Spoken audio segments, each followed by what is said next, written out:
What's going on, everybody? This is Booth 2 with your host, Vinny, and my co-host, Danny. What's going on, guys? Good to see you again. It's very weird starting it. Oh, my God. I gave him the reins this time. I was like, why don't you bring us in? What a guy. You did good. So you fun. did good. Thank you. Very Not as good as you, natural. but, you yeah, get there. in time. So, Danny and I were talking, as we normally do, getting off of work today, and just talking about the ins and outs of the restaurant, and more importantly, probably a main topic of restaurants is your customers and your clientele that come in. Correct. And I think it's something that's probably very unique to a restaurant is your clientele. I mean, it's, you're providing a service for somebody. Right. And you get a wide array of people that come in, and sometimes not the greatest. Sometimes you get wonderful regulars, but, as far as one-timers, wonderful one-timers. Yeah, sometimes you get wonderful, especially for us where we are, like, you get people traveling into town or foreigners going to Yosemite or San Francisco, whatever. You're on the way. Yeah, you get a very diverse crowd of people that come in. Correct. And I think also a very diverse experience working in the restaurant. Yes, we do. Yeah. It is. It's pretty interesting. I think before you start in the industry, your whole perception of the restaurant experience, tipping, what separates good service from bad service. You go in blind when you've never worked in the industry, at least for the most part, right? I think you start learning about it more and more the more you go out, the more you're going to nicer places from where you start at. When it comes to getting good service and bad service, like what to you as someone in the industry, what separates good service, bad service, mediocre service? I think good service is attentiveness, remembering the little things, the little details that maybe that aren't said, but just kind of like, for an example, we've got a couple drinks next to us, but like, those like garnishes, like if you put a lime on it, do they take it off? Do they put it in? Do they use it? Like those little attention.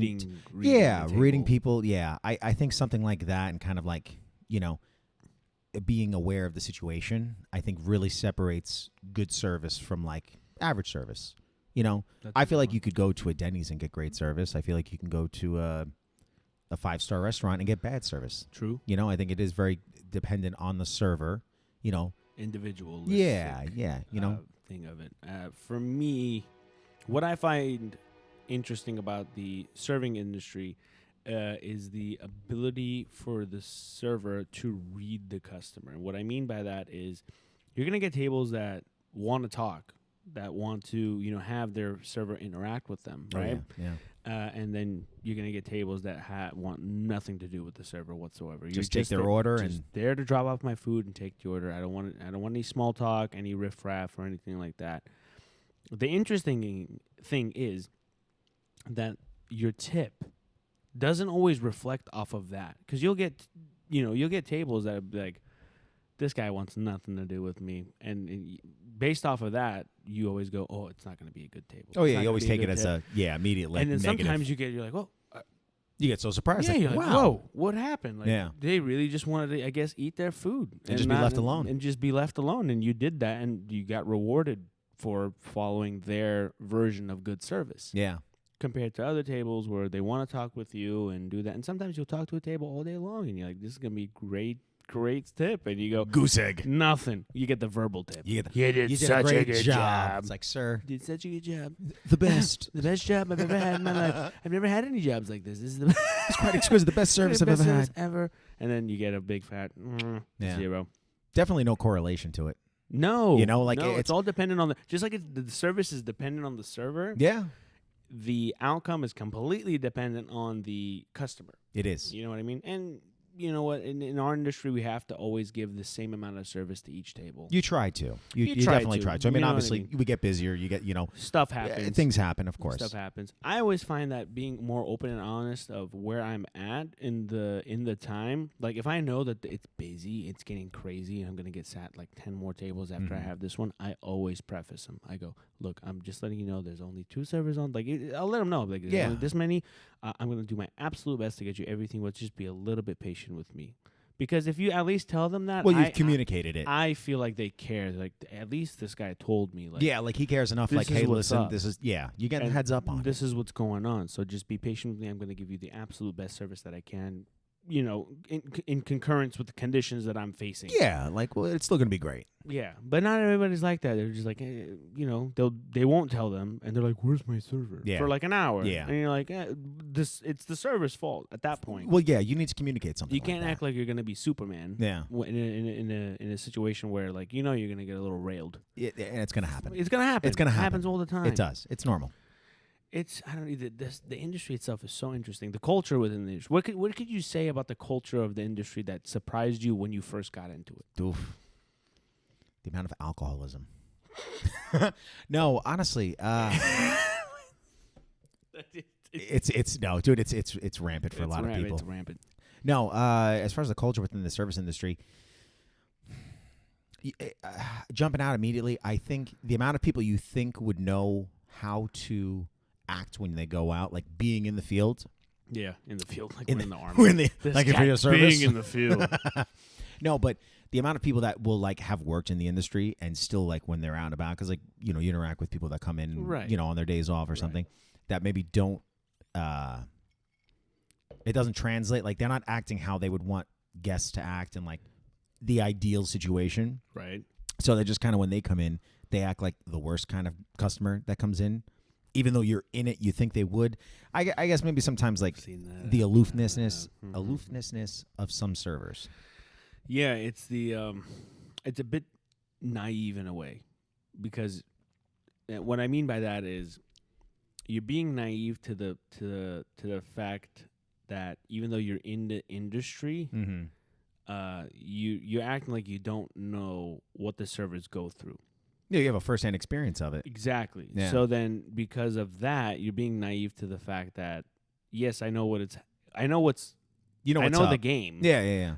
But because I know it, I deserve better service, or I know how it should be done. Yeah, I can handle it better than you. Yeah. You get what I'm trying to say? It's almost like arrogance in a way, kind of like yeah. Yeah, and in a sense, they expect better service, even though you're like, I'm in the service industry, so why would I? It's a weird. It's a weird thing with it. It's a weird thing. It's like they deserve. They think they deserve better service, or they know what a server has to do.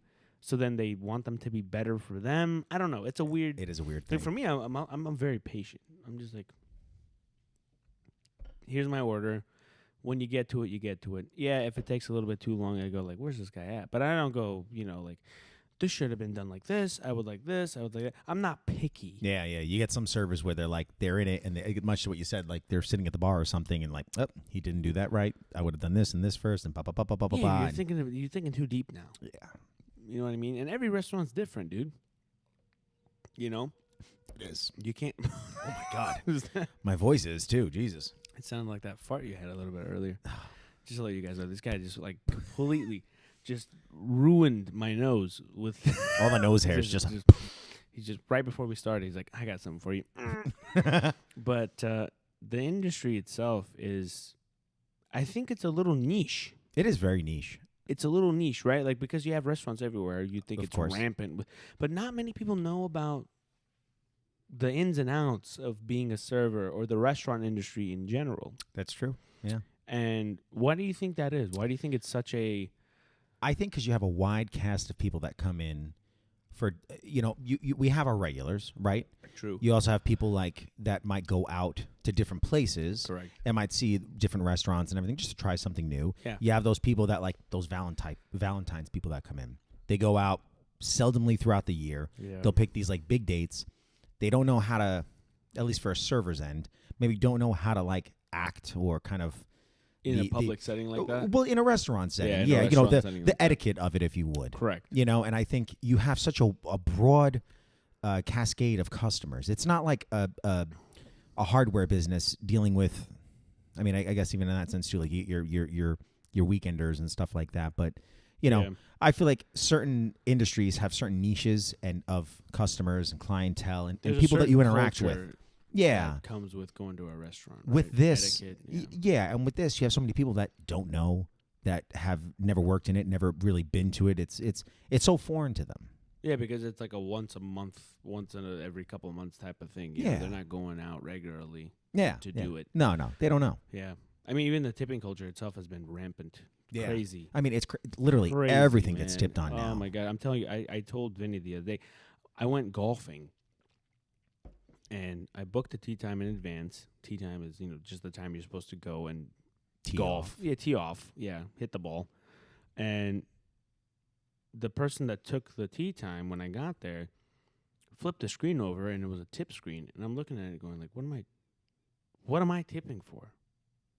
You didn't set up the golf balls. You didn't get my clubs. You didn't do He's nothing. not carrying around the clubs for Nothing, you, you know? Nothing. And I'm like looking at it. And then because you're in the service industry, you're like, man. You feel like obliged to almost do it. Yeah, to almost do it. And Yeah, I'm like, yeah. but there's nothing that I'm paying for. Like, what am I paying for? I'm already paying for the tea time. I'm not, you didn't hand me anything. You didn't give me nothing. You didn't do anything. Nothing. But I mean, you just set be it like, up, but here it's you like- go. This is the time. That's it. You didn't do me a favor and say, I'm going to try and squeeze you in and this and that. Yeah, if you do they that. throw a no couple problem. bucks, Yeah, sure, throw you sure. a couple bucks your way. Yeah, you helped me out. But it was an open day. Yeah. What am I tipping for?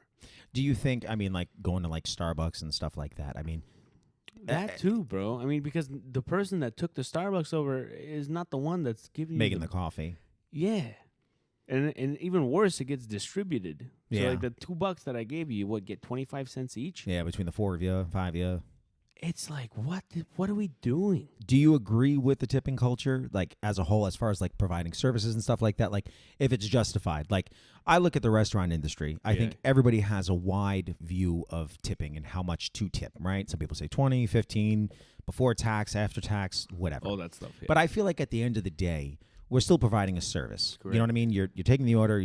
Granted, you're not making the food, running the food. You know, you're trying to doing facilitate everything. You're Refilling drinks. you're facilitating doing all all these that stuff, needs yeah. so they don't have to, right? Correct. I feel like you're doing a service. I feel like you go to your barber shop, right? You get a haircut. You tip them. You tip them, right? I feel like tipping in general is a nice like gesture, and I feel like for our industries is customary. It is. But I definitely think there's this like overreach of it now to where it's because like it's everywhere. it's everywhere. Well, like, where does it stop? Well, yeah, that is a big question too. Where does it stop? Am I going to start going to Walmart and tipping the cashier? Like, what am I? When does it? When's it end? When does it? Yeah, when does it end? I mean, and even in the tipping industry itself, people don't know that. Yeah, you tipped me 20% on the bill, but I don't get the full 20%, buddy. No. Yeah. We do tip out the kitchen. You tip out. Well, and I feel like the kitchen now is like almost mandatory. I feel like back in the day it Yeah, wasn't. it wasn't. No, they're No. like, it's all yours, man. Whatever I gave you is yours. We tip out the kitchen. We tip out the bartender, and we also tip out the bussers themselves, right? Yeah. So, yes, we do appreciate it. You give us our 20%, but we don't get the full thing, bro. Even because I've had tables where like, do you get the whole thing? Do you guys do tip share? Like, it's another one. That's a big thing. The tip And share is a when big they thing, ask yeah. that, that's when you know that's a person that knows at least a little bit Of it. something Exactly. Yeah. about the industry. But we don't get the full thing, man. We have to distribute a portion of our sales to each and every part of the restaurant. How do you feel about people that say like, oh, well, then the owner should pay the difference? Like the owner should be paying a more living wage for To you. How do you feel about that in regards, like in relation to like tipping? Like In reality, it sounds like a great and logical idea. yeah. But no, actually, in theory, not In theory, reality. yeah. In theory, it sounds great and logical. But if you're the only one doing that, you're technically, losing, because that's not what's really happening, right? Like that's not really what's going on. Like all the other restaurants. No, all the other restaurants. This is just the reality of the situation, bro. This is, you're going to get paid minimum wage, and then your tips are your tips, and you're going to have to do this and do that. At the end of the day, as a business owner, Mm-hmm. it sounds great on paper. I want to pay my employees with, more than minimum wage. Of course. But at the end of the day, the restaurant's going to suffer. So why would I do that? Now Yeah. I got to cut corners on other stuff. Yeah. You know And what I the mean? Your fo- service costs- is great, but now food costs are I was about to high. say, yeah, everything goes up on it. All that stuff's high. So it's like, why would I go against the grain? Yeah. You know what I mean? No, it's tough. You It's got to tough. play for with the the system. yeah. And at the end of the day, if you work at a good restaurant like we do, thank God, we all make money. Yeah, we do. So It's a win-win for everybody at that it's a point. win-win for everybody. You have your days where you complain, you go, rah, rah, rah, rah, rah, rah. But you know, a good day's around the corner. Yeah, good day's there. You got to It's take the coming. good with the bad, and It's coming. yeah. You know what? I love complaining, though. It is fun. It's fun. No, it makes me human. If I didn't complain, then what is there? God, What is another it? episode of SpongeBob where he's got like no holes and he's like Yeah. just all happy. It's like, he's who like, wants to live like that? I'm utterly normal. You This got is nothing to look normal. forward to. You got nothing to complain about. And then because complaining, you You get people. Me and you complain all the time together. All the It happens. That's how you make It- friends. It brought us close. That's why what is we it? have a podcast. Misery loves company. Yeah. That's it. That's why we have a podcast. Just We start love- a podcast we love and you'll feel talking about better. stuff and going, why is it like this? Why is this like that? It is what it is. But yeah, the tipping culture in itself, I do understand from a business perspective why you can't change the wheel. You know, you're not going to reinvent the wheel at this point. You know, Yeah, it's too far it's gone, not going to make especially any within sense, this bro. industry. It's not going to make it because you know what, like the whole food cost thing. That's a big thing, man. Well, that's the biggest thing I think. It's a huge thing. Aside from I think hourly wages to employees, I think the food cost is the next best thing, especially when you have to like think about like that's product that with your other job, right? Like a lot of the time, those things, the shelf life on it, I'm sure it varies from product to product. Yeah. But food is such a very finite thing. Yeah. Like you have only such a limited window of it being good and like quality. peak and exactly. It's a big one. It is, and then aside from that, it's like once that window's gone, that's it. That's a loss for you. You know what I mean? And now the business owner takes it. It's a tough system. Yeah, and once you sell a certain thing, it's hard to change it. Like I'll give you an example. If we sell a certain type of entree, right, and then you change it, you go, I'm not getting my meat from this guy. I'm gonna get it from another person, distributor, whatever, and it's lower in quality. That's an issue. It is, and People people will notice it. notice. People Yeah, will. people Dude, will notice. It's nuts. Even with the iced tea, something is so like asinine Minute. and minute. Yeah. They're like, They'll did you get a notice different tea? Yeah, like Yeah. it's crazy with the things like you don't think people would notice it. It's a big thing. Yeah, bro. but they do. It's a big thing, and then that will affect everything. It affects everything. Do now they come your in? margins are better, but your volume at selling is It's gonna go horrible. down, yeah. Your Yeah. volume is going to go down. So what was the point of switching vendors Yeah. at that point? It's so situational, and I think nobody really understands what goes into run a business like a restaurant, other than the owners themselves. We can sit here all day and be like, "Oh my God, this and that," but We don't know the back. we end don't of know it. the back end of it. We don't No. really know what the cost, what things come into place that are going to change everything. Yeah. As a business owner in general, I mean, probably let alone the restaurant industry, That's but why nobody wants any- to open a business, it's bro. yeah, Especially here in California. well, yeah, California, It's all against people that own stuff. yeah, If you own stuff, I'm gonna find a way to tax you. yeah. I'm and gonna they find just a way take to it. get you. But on the back end too, when you own stuff, you can find ways around. Oh, yeah, yeah. So the it's a tax game. write-offs. It it's, really it's, is a game, and you have to learn it. You do. Yeah. You do. And we touched on this before. That stuff doesn't get taught in school. No, it That's doesn't. just in reality. You got to figure it out when you get there. Yeah, we are selling this course actually Yeah. How to run a business. for $50 a $50 month. a month. Yeah. It's recurring. I don't care if you buy the course just one time, we're going to keep charging you. You won't even know. Yeah. It's a crazy industry, dude. And I think people are really oblivious to the ins and outs of it. Which Yeah. I think is important to put out there that this is what goes into like what I said about the tipping. A lot of people. I don't think a listening lot to of this, people know that. Yeah, They don't. They'll listen to it and be like, I didn't know that you don't get the full thing. They think they You have to would. tip out on it. Yeah. No, you got to tip out on a portion of your total sales, your food sales, your bar sales, all that You- stuff. you- I would. I didn't know about either until I got into it. I'm like, yeah, I thought I gave my server the whole tip, And he got the whole just thing. and he just gets it. yeah. I'm like, no. God, I wish that'd be great. Could you imagine? Fantastic. Oh my god. Wow, Yeah. No, it'd be a 9-day difference, bro. it would. Yeah, you'd be walking out with quite a bit of cash. It's like, why does his pocket look so fat? I'm not happy to see you. They're like, why did you quit being a server after 2 months in? You'd be like, I made all the money. That's it. I'm good for the I made all year. the money. I'm good. Yeah, no, it's a very, very niche.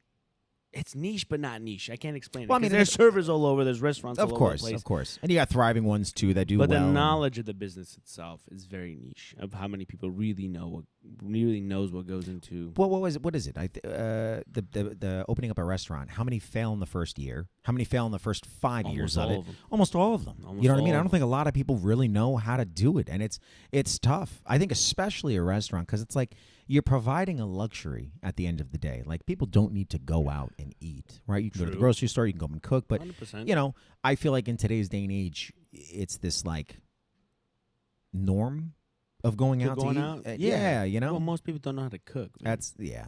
You know what I mean? That's a big thing that's kind of gone.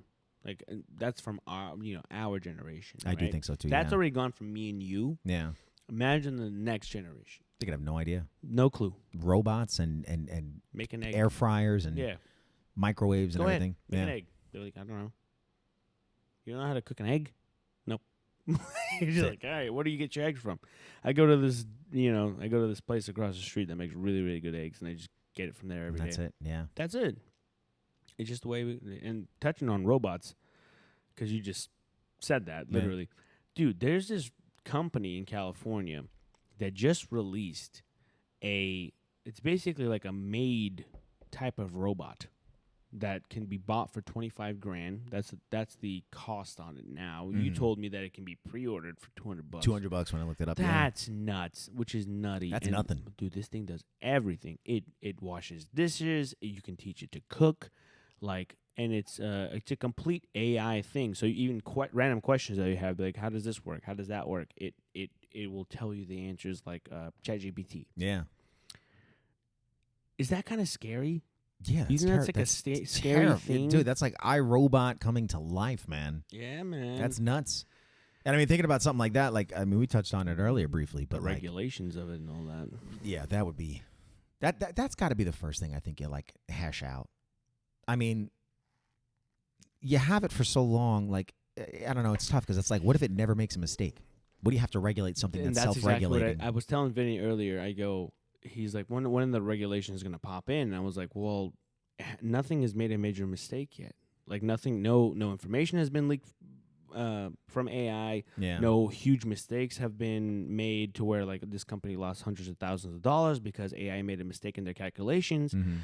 It's too perfect. Too good. Yeah. It's too good. And you're not going to see any type of regulation come until, sadly, there is a mistake that was made.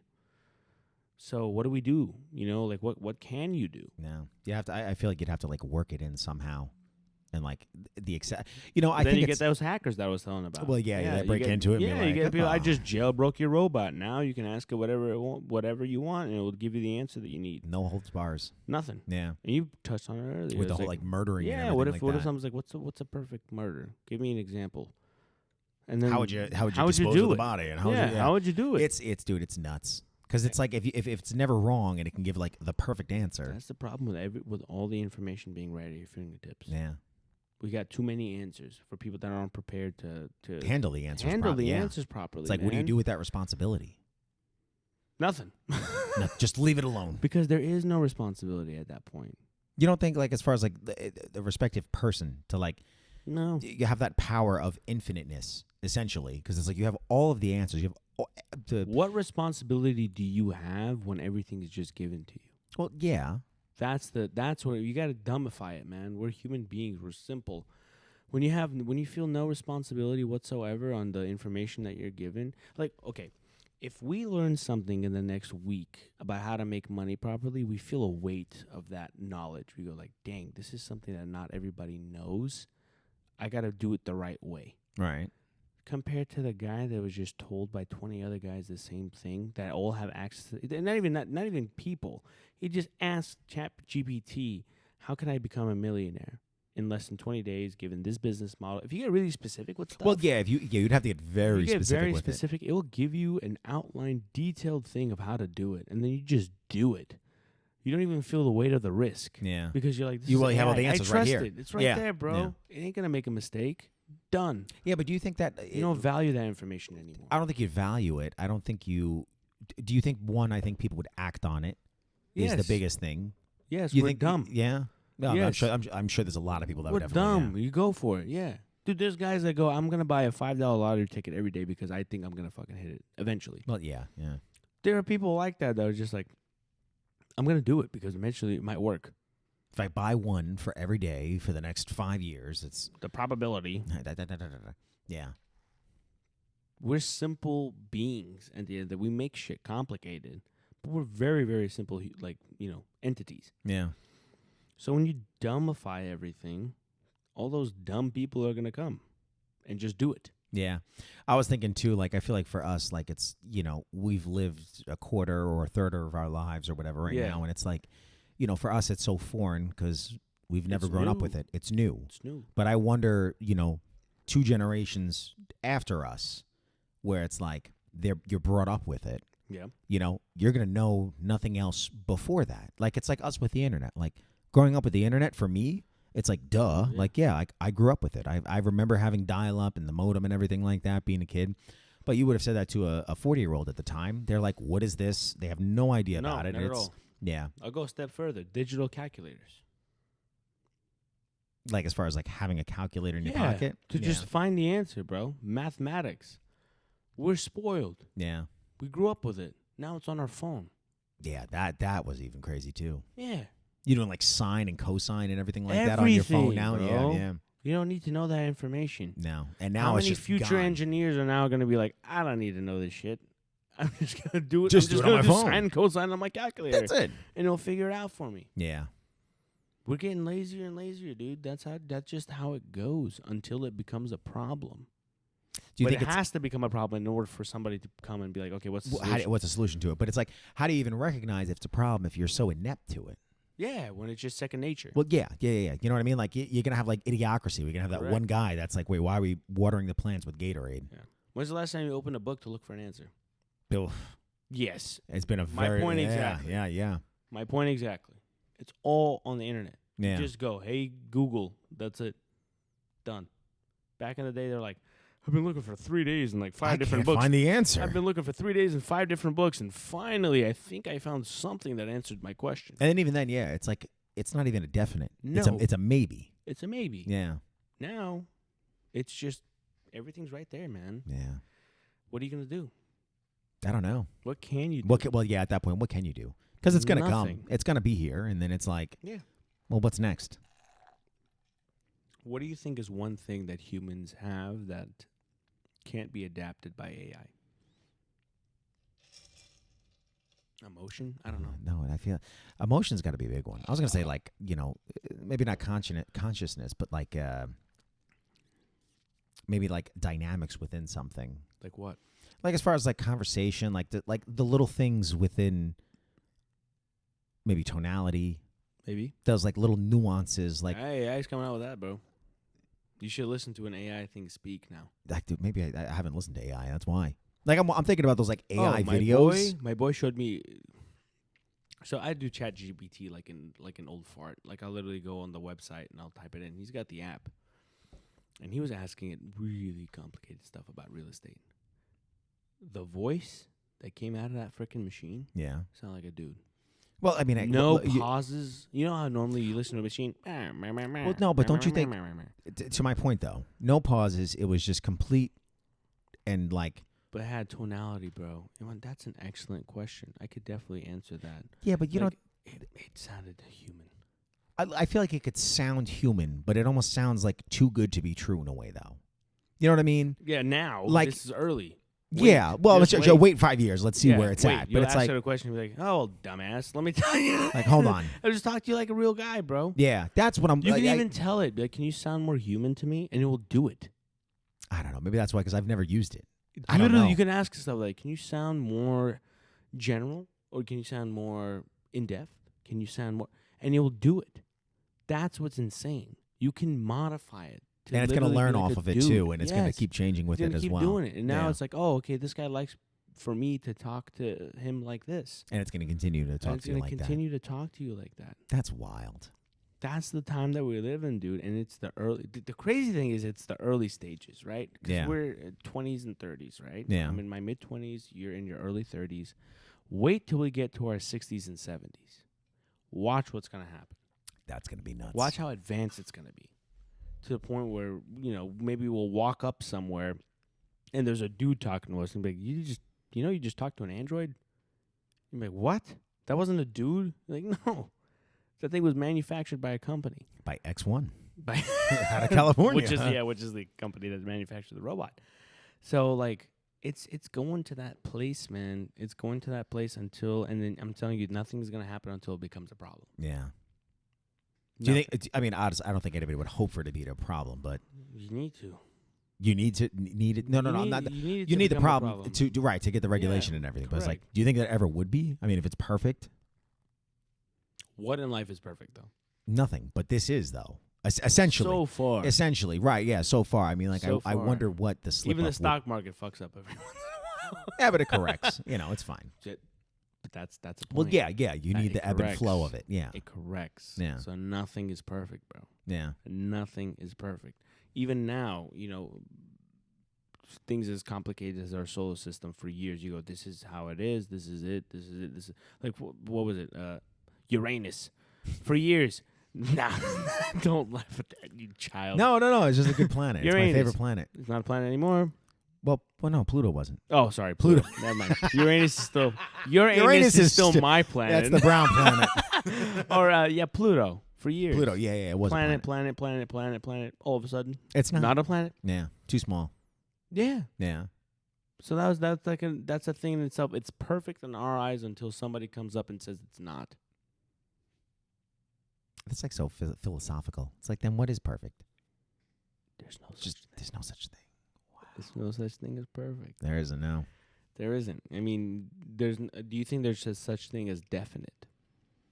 I think there are like definites. Yeah, 1 you plus have 1 to. will always equal 2. Yeah, you know what I mean. Like you have certain like basic rudimentary things, but I mean, Correct. as far as like the grand scheme of thing, of course, there's nuance. Of course, Yeah, there's of things course, where yeah. you have to let Things it come breathe. into play. And Yeah, you know, boom, it's boom, boom. it's never just exactly black and white. Exactly black and white.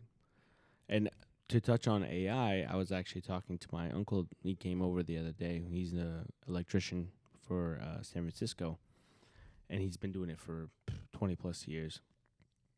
I was talking to him about, he was talking about AI and how it's getting so advanced, and he was asking about my other job because he's like, eventually, any office job can be solved by AI. And I go, but that's good because for him, his industry in a sense, right? Because more people are going to be doing trade jobs like electrician, plumber, all that stuff. Realistically, yeah. And he's like, yeah, up until everybody wants to do it, and then all the salaries go down. And I didn't even think about that. Yeah. You know what I mean? That's a possibility. It's like once you get an influx of people that want to do a certain job, the employers are going to be like, all right, well, I'm not going to have to pay you as much. Yeah, I've got all these other people lined up for you. Yeah, everyone's lined up like, for it, dude. Everybody went. Now, you know how it is, like where people go, oh, everybody goes to college, everybody gets a degree now. You think it's going to flip and then go go flip. to Everybody that? has a certification in electrician. So what are you talking about? My brother does it too. Yeah, exactly. Everybody has a certification in this trade job and that, this and that. And then, so you go, what's going to be the industries that keep those pays up? Like, what is it going to be? What, medical? We've heard how many people want to become nurses. Nurses and everything, yeah, that's definitely been booming. Exactly. Yeah. So when does it get to that point where, like, there's a certain industry that not many people want to do? But what, are you gonna be a coal miner? Like, what are you going to do? What are you going to do? I don't know about that, but yeah.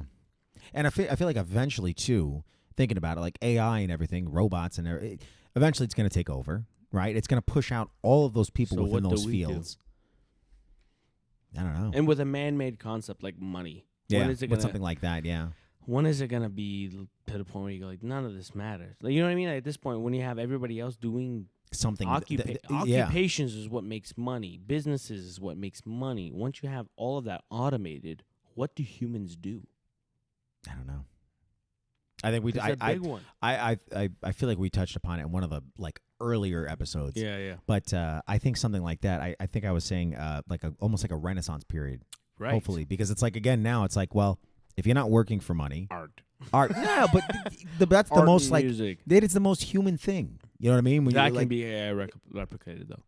It could be replicated. We but talked about that earlier. we where did. Like, make the We did. perfect tone. Make the perfect But- sound for this type of music. Exactly. But when you have you listened to like those AI bands and stuff like that? Sounds pretty good. It's it's too polished. That's What do it's too polished, dude. Even like radio stuff, to man. you. Yes, listen. Of course, it's all subjective. To you because course. you're in it.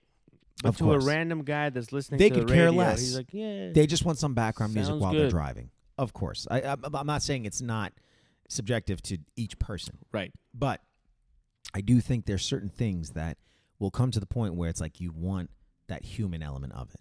Yeah. I would hope, because it's like, again, it's that I feel like that's the biggest core. Even our ancestors, I mean, cave paintings and stuff like that. Yeah. Like, even then, they're still doing it. Yeah, that's You know? true. Yeah, I'm still painting. Still painting. Like I think that will happen. I'm hopeful for it, but it's like, what do you do at that point? Yeah, you can't do much.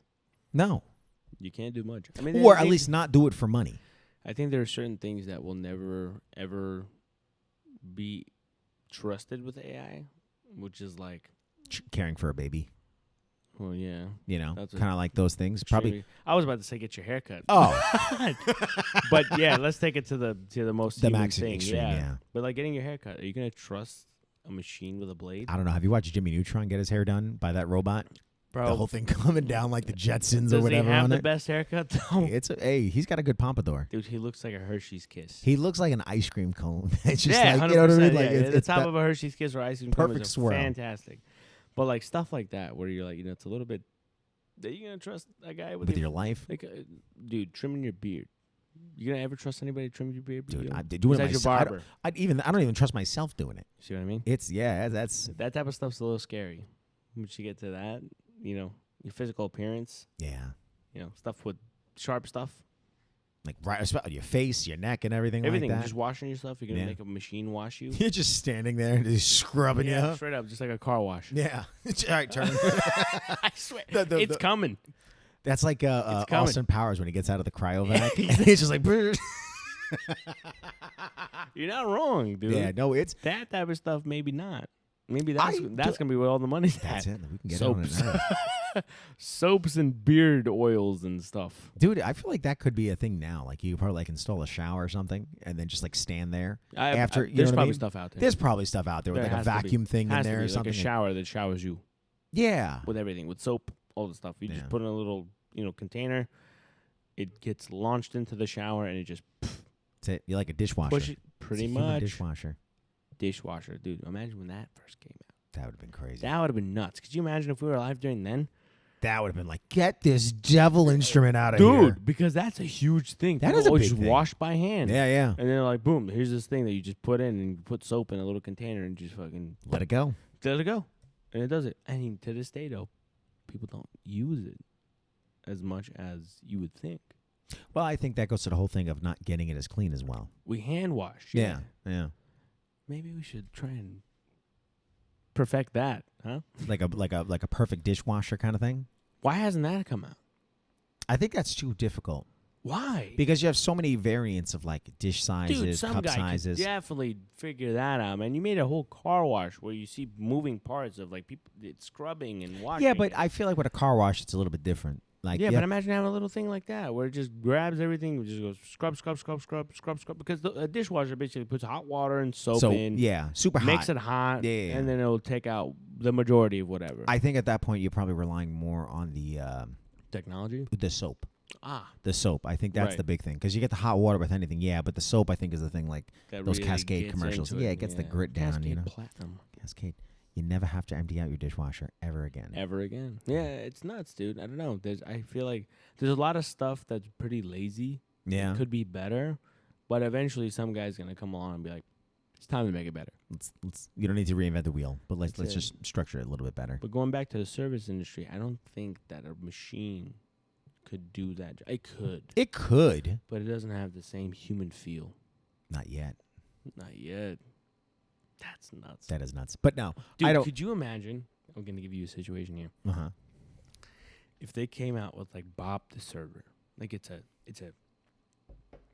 robot, or like kind of looks human, but it's all the same. Yeah. So could you imagine one dude, in a sense, or girl, could be either or. We're gender neutral here in 2025. Yeah, man. That just is in every restaurant, like the same face. That's weird. 25 or like 5 of the same person. And in like, is that my service? Who is it? They all look the same. What's going on? Yeah, seriously. She goes, which one's mine? Which one's mine? Dude, that might be a reality. Bro, what if you had a server that was like they could change for like each table? Like I want pretty racist. Could you imagine? You're just like I don't want an Asian. Give me Bob. Oh, that was it. Jenny went up with the no, dude, because I'm just a that is such a racist.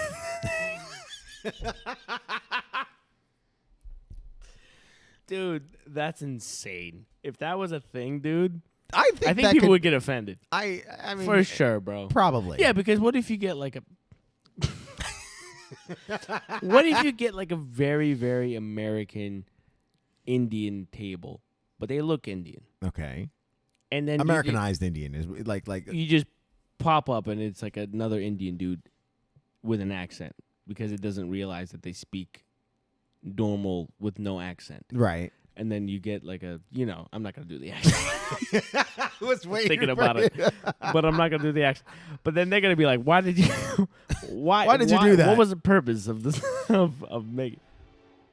Oh, Jesus, bro. That's a lot of train. I want to shit my pants.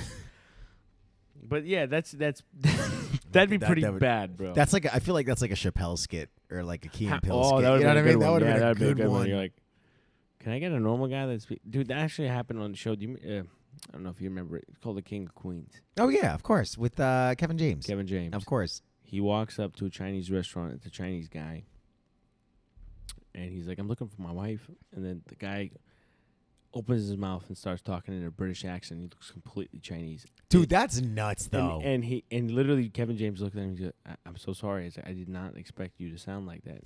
And then the guy got all mad. He said, well, you expect me to sound like this? And starts doing the Chinese accent. He gets all mad.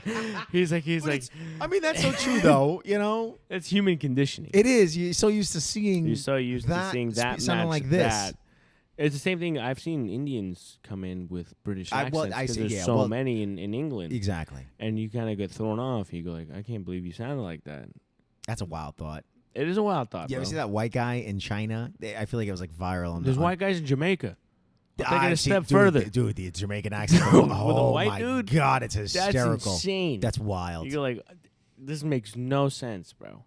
Absolutely no sense. Speaking of the Jamaicans, dude, I gotta tell you, one of my favorite words that they say, the Bumbleclad. Bumbleclad. But the way with the inflections on some people, I've watched clips of just them saying that in certain. It's the best. Hysterical. Bumbleclad is like the best word ever invented. Oh my God. Don't give me none of this bumbleclad. Bumbleclad thing here. That's insane. Dude, there was a movie called Meet Joe Black. You ever heard that? Never heard of it. Brad Pitt plays Death.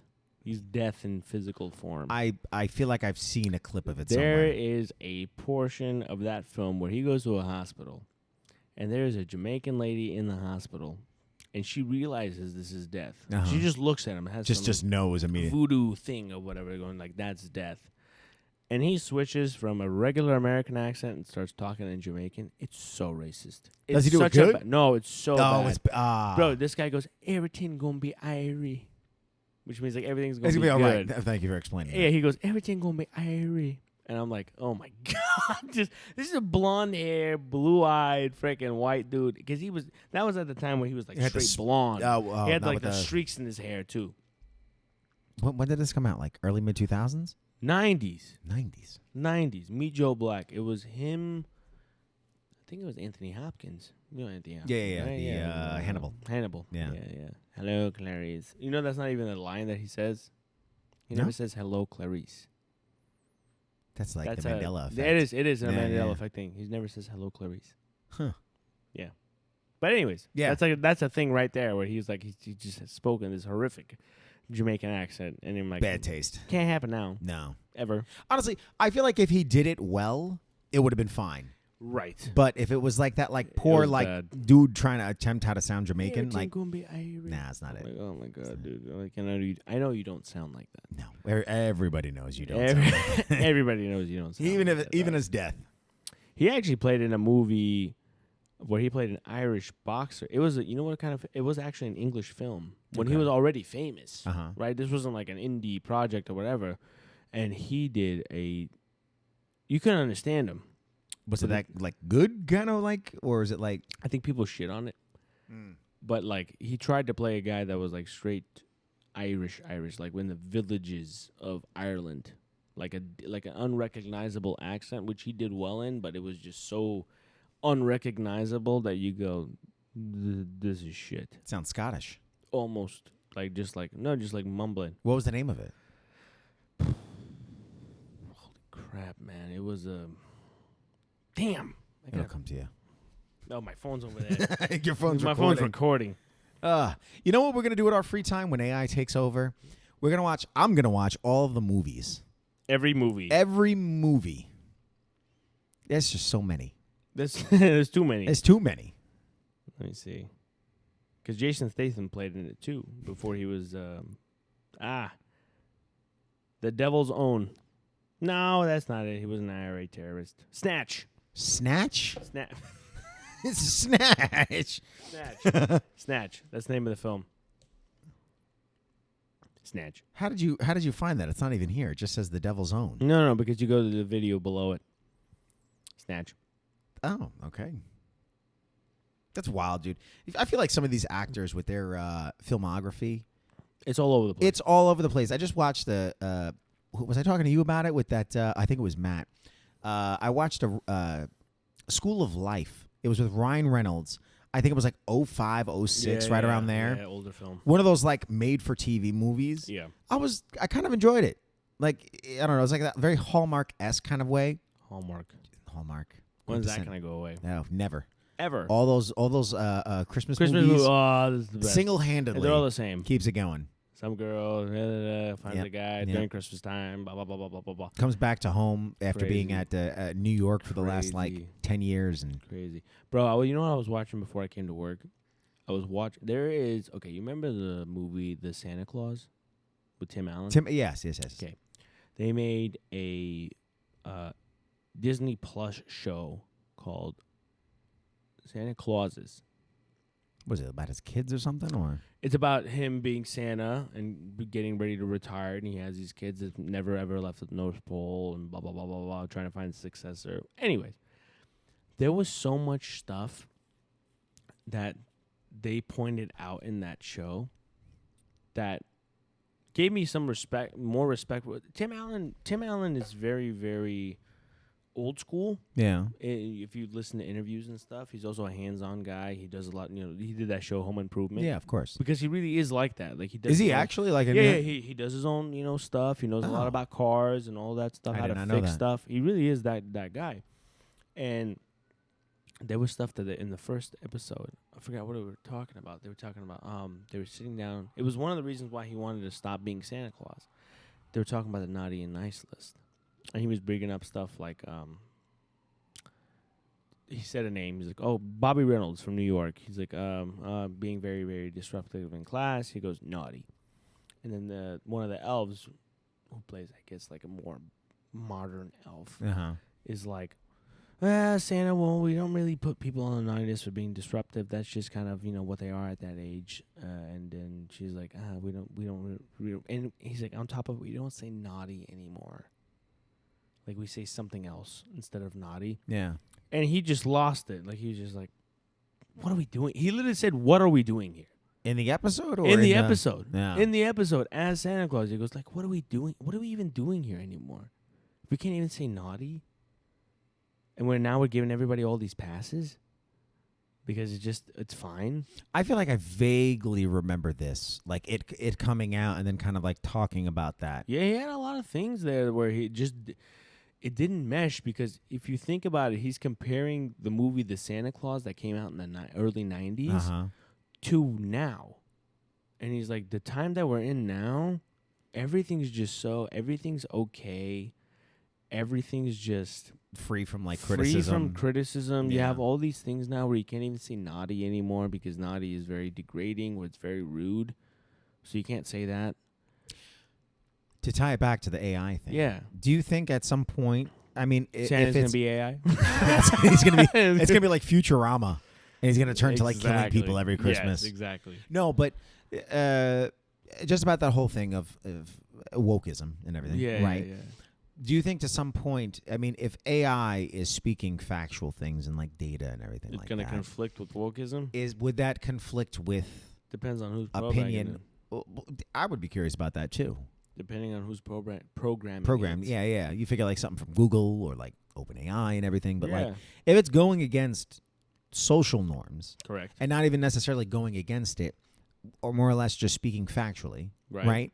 Like that's got to be a conflict right there. Oh, I would of reality and I would love to ask. I haven't done this. But I'd love to ask AI, what's the definition of a real woman? That'd be funny. See what it says. You know, it'd be great thinking about it out loud right now. What if you did like, is it Jubilee? Is the one that does like one conservative versus 20 liberal students and stuff like that? That YouTube channel. I don't know. I think it's Jubilee. Okay. But what if you did one of those like debate things? What if you did a debate with AI? on one of these topics. Oh. Completely unbiased, no personal. Again, like I would say if you are doing it, it would have to be a system that was based off of facts. well, that would be the only way. Yeah, that'd be the only way. Yeah. I feel like that would be an interesting thing to talk It would about be. with it, a debate with it. Yeah. You'd be like, what is the definition of blah, blah, blah? Or Yeah. like, what is your stance on this? What's the factual? Yeah. Yeah. Because that would be the truth at that that'd point, be right? the You're pulling truth. from all the data on the internet, everything Right. that's listed up there. Right. You know? Right. Yeah. No, that'd be a very interesting debate. Dang, I didn't even think about that. I know, just Good- like that. good on yeah. you, buddy. Thank you. I'm Good on providing you some for the thinking of that. podcast. No, you did great, man. Jubilee, hit Good. me up. We got that Jubilee, we're gonna have a freaking what is it? You know, when crossover. crossover. We'll get a crossover episode. Yeah, that'd be pretty nuts. That'd be bro. something. But yeah, I understand you going back to the ad thing. But my point from the whole Santa Claus. thing That was a whole segue thing. No, it was good. It was good. I liked it. But my whole thing was that was a insight from somebody that's a little bit of an old timer. Yeah. Going that we don't fit in to this new world, which is the reason why he wanted to retire as Santa Claus.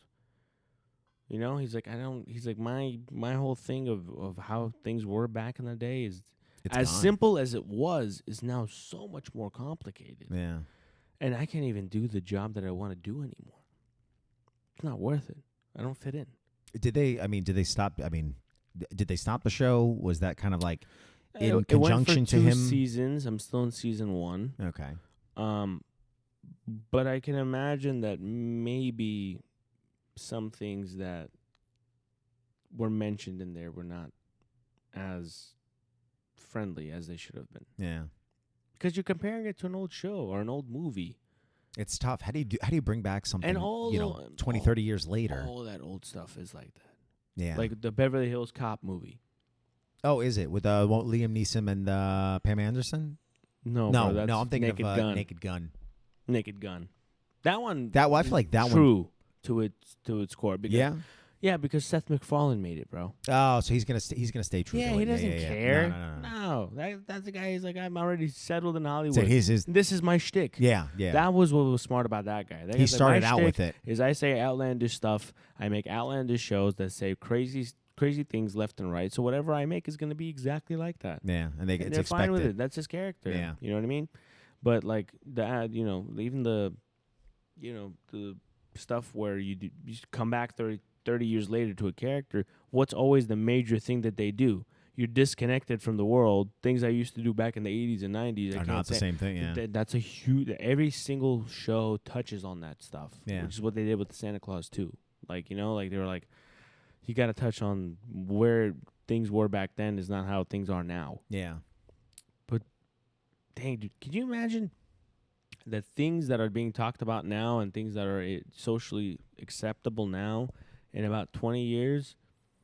It's not gonna be the norm. It's not going to be the norm. Yeah. And then who knows what the norm's going to be then? Maybe it's going to revert back to what it was before. Maybe it's going to go a step further than it is now. I think the Who pendulum swings knows? back. It does. I feel like it go back to the whole correcting thing of it all. It does, but I think we're too far into civilization now to ever have it go back to a certain point. I don't know. I don't I feel like people said that before, and it's like, look what happens. To No. what? Give me an example. Uh, The views of the 60s were far different from the views in the 70s. The views Yeah, in but the 70s are far from the 80s. 80s. The 80s from the 90s, and 90s to the 1000s. It keeps going it a keeps. step further, It dog. keeps. I don't think it keeps. I feel like it's.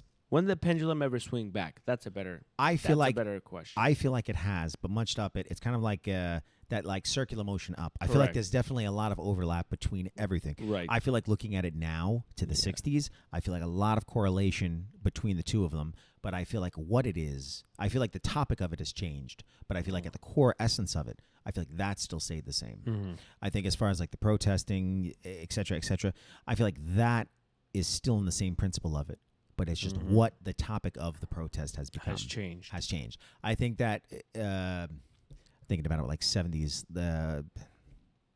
what is overtly 70s?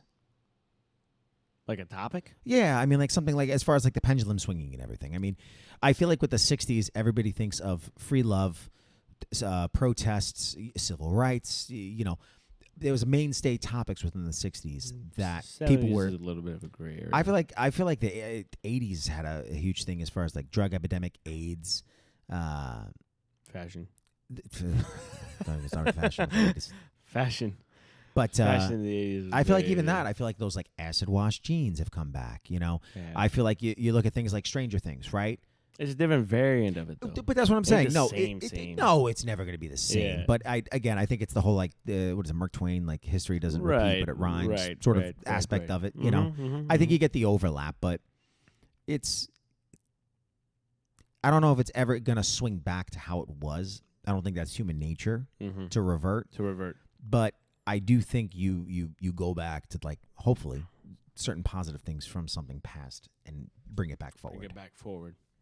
Now, how can you compare a place like the United States that's always, in a sense, moving Progressive, forward, yeah. to a place that kind of remains stagnant? It's tough.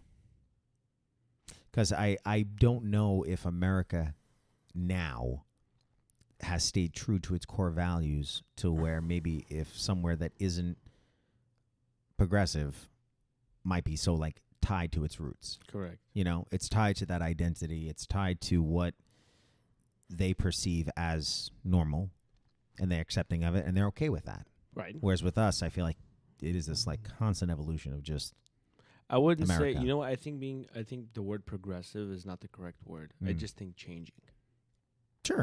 Changing. Sure. Progressive means that every single step is a better step. Okay, I can see what you mean with Do you that. get what I'm Yes. trying to say? I get what you're saying with Because that. when you say, Absolutely. you're progressing in your progress. Yeah, that means you're out. You're making getting it better. And better you're and making better. Of course, I could see where you're coming from. Changing Changing is the better adjective for it. adjective for it. Absolutely. Okay, I would You know agree. what With, I I mean? would. I'll because meet you that there means with that it. every change is making a step towards something great. Different. Oh, Different. with progress. With progress. Right, but changing is something different. Exactly. I would agree with Change you. of- Yeah. Japan is progressive because Yeah. you know, the changes that they made in technology and Of course. certain things, not everything, but that's As a just whole. that's As a just whole. my thing interpretation of the words, you know, progressive versus change. Mm-hmm. So when you're looking at the place at like the United States that make changes, comparing it to another place that just goes, this is what works for us. This is the culture that we have. It's never going to really move anyway. Yeah. Whether it's up or down or whatever, sideways, who cares? You see, is what you get, kind of thing. What you see is what you get. This is how it's been, and it works. Do you think that those places may be, I don't want to say better in a sense, but like for us, we have a tough time saying, if it ain't broke, don't fix it. Yeah, I feel like you want to fix it. I I feel like you want to make a problem to fix it, and like correct. Yeah. Those places really do put it into reality. They go, if it ain't broke, don't fix it. Nobody bats an eye. You get some people saying here, left and right, oh, maybe we should, and then the majority goes, no. For us, it's like you bring something up that's a problem to a certain amount of people, and eventually there will be a change made. Yeah. If you Do get you enough. think it's just extra fluff, like it's just extra stuff that really doesn't need to be addressed or whatever, and it's an unnecessary change? Like, do you think that in the society that we live in currently here in the U.S., Yeah. there's a lot of stuff that gets A lot of addressed? fluff. A lot of fluff. A lot of fluff. 2,000%. It's yeah. not like a necessity. Like whatever's No. happening, We have doesn't change nothing. we have so many first world problems Yeah. that it's just I don't think we have perspective and like understanding is like going through something traumatic. True. You know, I mean, listen, I saw 9/11, right? I Right. saw the planes go in that building. Mm-hmm. And you in New York? Yeah. There's people out there that deal with that multiple times a year. You know what I mean? Bombings, like and all that and stuff. people live in villages and stuff that and deal with like, that. It's normal.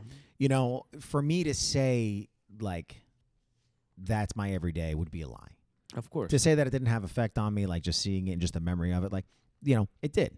Yeah. But, you know, I feel like within this nation, it's like aside from like certain like fiscal market crash of '08 and like, you know, all these other things, like, Pandemic. I don't think we've ever had anything innately like just us. Yeah. You know, maybe Pearl Harbor, but that was 45. Yeah. I think. 40s, yeah. Therefore, and then even then, it was off the coast of Hawaii. It's so far removed from the United States. Correct. It's It wasn't like it was smack dab in the middle of the United States. It's a very unique thing to be an American because it's like we've never really had a problem like how some of the other places have dealt with. True. True. It's nutty, man. I mean, we live in literally the one place where it's a complete melting pot of ideas, cultures, blah blah blah, like everything. Yeah. Because everyone else, they go like, if you go to Poland, they're like, this is This is Poland. This is how Poland does it. This is how Poland is. This is how we've been for the last 50 years. Nothing changing. Yeah. This is it. And they're okay with that. And they're okay. I think that's a beautiful thing too. Also, the majority of people that live there are Polish. Yeah. You know what I mean? But that's the difference. Even in the United States, okay, you never had somebody that was born from the beginning as American. Mm-hmm. They all came from somewhere else. They were either Brits or Irish, Scottish, something over there. Yeah. It came from somewhere else. It was like it's the one place in the world where we're all American. Yeah. I myself, even though I'm ethnically Armenian, my nationality, I am an American. Right. But there's nobody that can sit there and say my ethnicity is American. No. We all come from somewhere else. It's the one place in the world where that's a fact. Like everywhere else, you can say that you are nationalistically a Polak and ethnically a Polish person. Yeah. Is Polak a derogatory term? It is, but I think it's funny. Polish. Whatever. I don't care. But you know what I mean? Yeah. Like it's kind of a crazy thing that this is literally the only place that it's like that. It is. That's a funny thing. I don't think a lot of people even think about. No, either. you never think about it. No, you never think about it. Thinking about it too now, I feel like it's a very interesting thing. I remember one time, you're bringing back a memory. I worked at this place. I was about to say Ciao Bella. Oh my God, it's gonna come to me. I worked in an Italian grocery store. All right. But this guy was off the boat, Italy. Started a restaurant chain. No. He had people that were working there making like mozzarella cheese. Okay. From Italy, using this like special imported machine. Wow. It's very authentic. Anyway, talking with one of the managers there one time, he made a good point too. It's almost similar to this. He's like, you say you're Italian Irish. He's like, but you're American.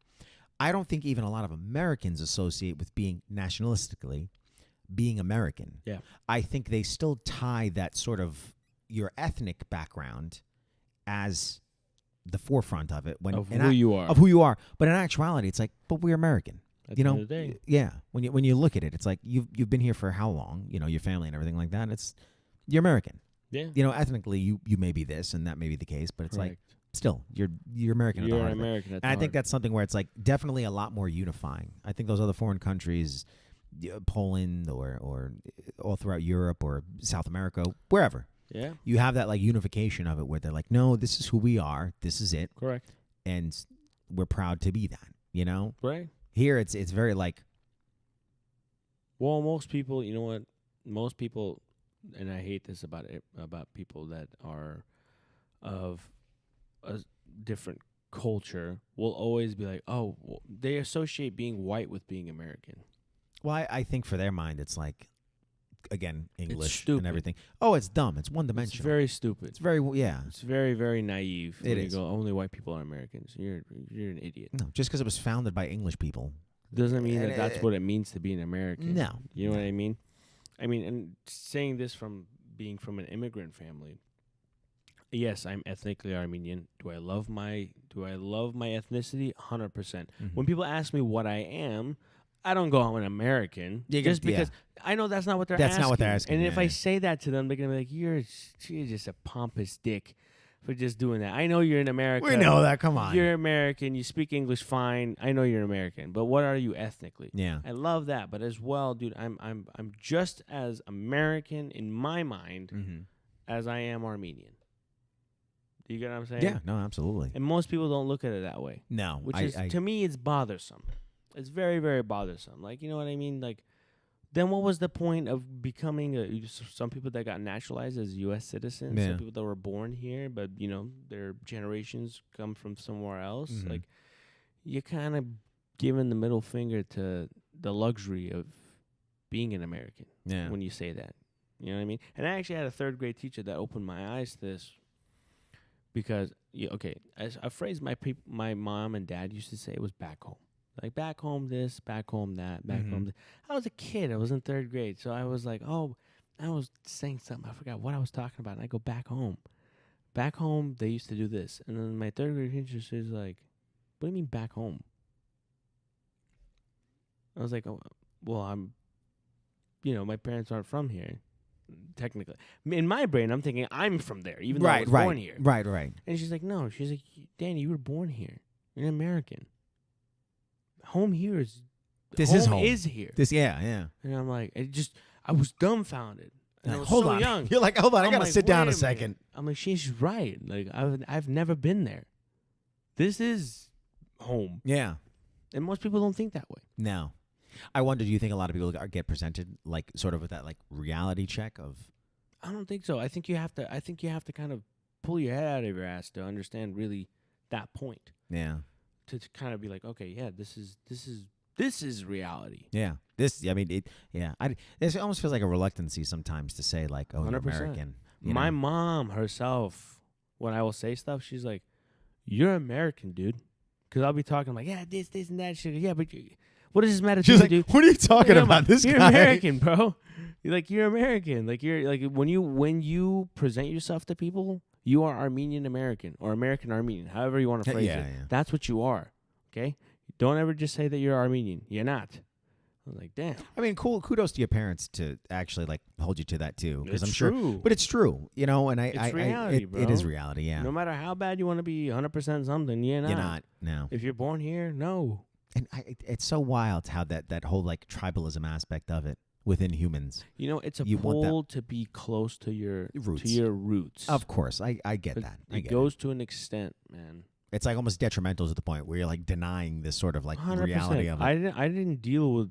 I don't in the present day. I don't deal with the issues that Armenians from Armenia deal with. You have, I mean, now. you might know about it, but as far as the I've never everyday, felt it. dealing with it physically, I've it's never like felt it. no, you have no idea. You no could, clue. No. I have no clue. I deal with American problems. Yeah. I deal with taxes. Yeah. Boy, do we. Exactly. Exactly. So Yeah. it's like at some point, and I think that's kind of something that gets lost on present day Americans is the luxury of being able to call yourself that. Yeah. It's a big thing, bro. It is. I mean, it's a thing that a lot of people come to. Come here for, Come you know? here It's for, like, and yeah. then they still hang on to the shit from back there. Yeah. It's like, well, why did you come here in the first place? In my opinion, if your whole identity, your whole love is just that one place that you are at, what did you come here for? Yeah. For what? The tax breaks. The tax. No, but No. it is true. It's like what is the purpose of coming here then? What's the purpose of coming here? What's the purpose of wanting to become a naturalized U.S. citizen, having kids here that can call themselves Americans? If you don't like anything about it, then, or you don't agree with any of the stuff that's You here shouldn't already, come. then don't. Yeah. Do you think a lot of people? I had a good question with it.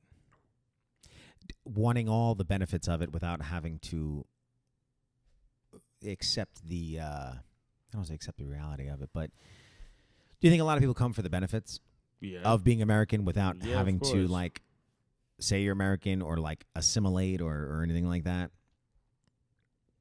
Yeah, I think they but you know what? It's the way that the way that they view it.